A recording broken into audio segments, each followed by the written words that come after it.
É isso que, entre outras coisas, esse texto ensina. As nomenclaturas nomeiam menos do que os significados. Você aprenda isso e você vai resolver 1 milhão de conflitos na sua mente daqui para frente, à medida em que você estudar, compreender, quiser entender o Evangelho para você, você vai precisar entender isso, que as expressões e os termos são de uma relatividade enorme, são processos semânticos. Agora, o que importa são os significados. Significado é o que vale. Como Paulo disse, se você se aferrar à letra e você cair nas inerrâncias letristas da Bíblia, primeiro você vai estar ensinando uma mentira, porque a Bíblia está cheia de aspectos mínimos e de filigranas que não são exatamente coerentes umas com as outras, especialmente nas genealogias, quando em algumas delas a gente vê saltos geracionais que em outras delas estão especificados.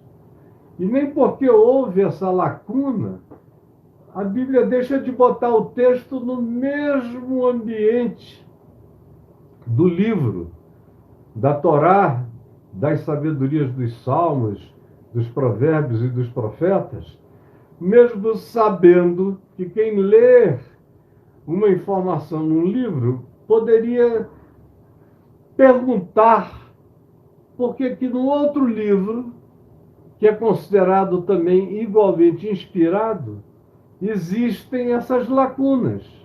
Faltam essas declarações. Por quê? Ou porque sobram declarações.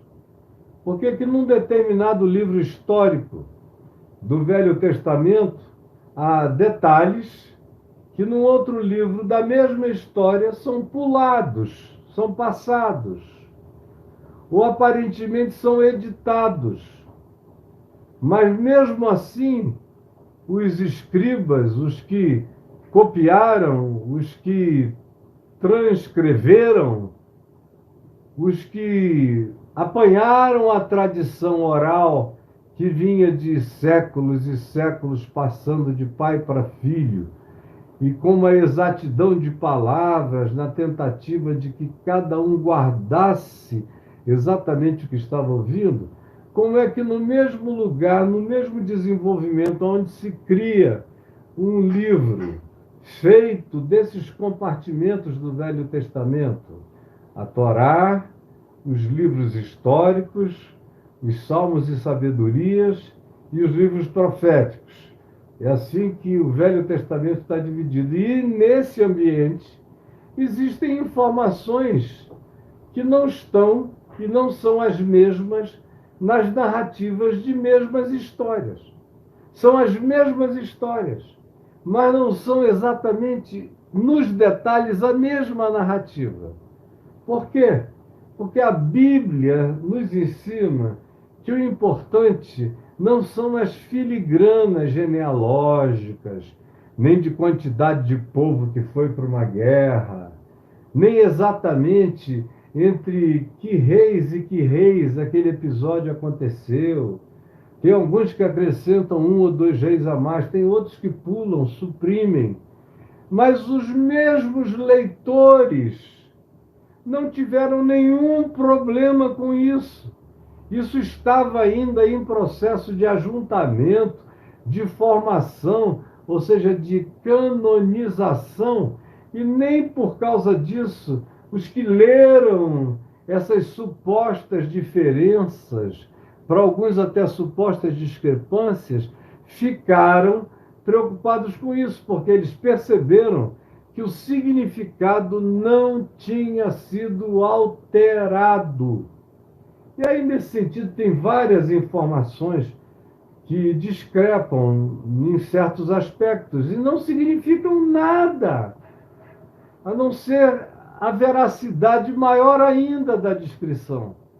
Porque se é um livro de impressões humanas, um livro de Deus para o homem, tem que ter a ver com a interpretação do homem, com a impressão humana, com a capacidade humana de, no seu tempo e naquela hora, atribuir sentidos.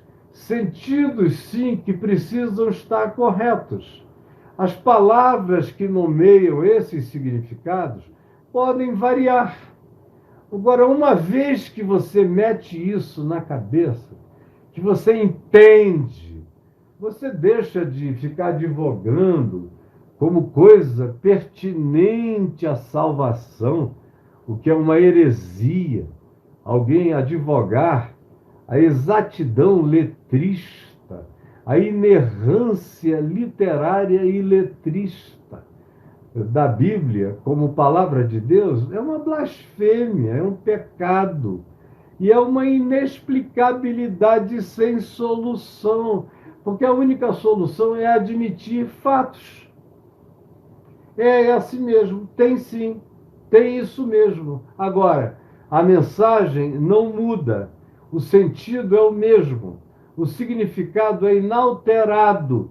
E as pessoas que escreveram sabiam que um livro tinha um determinado modo de apresentar e um outro tinha algo a mais ou algo faltando, mas para eles não houve a tentativa de querer formar um corpo único que evitasse qualquer que fosse a pergunta. Não, para mim, essa é uma das maiores provas da inspiração do texto, é o fato de que ela dá essa permissão democrática, a inspiração de Deus no coração de cada pessoa que recebeu essa inspiração.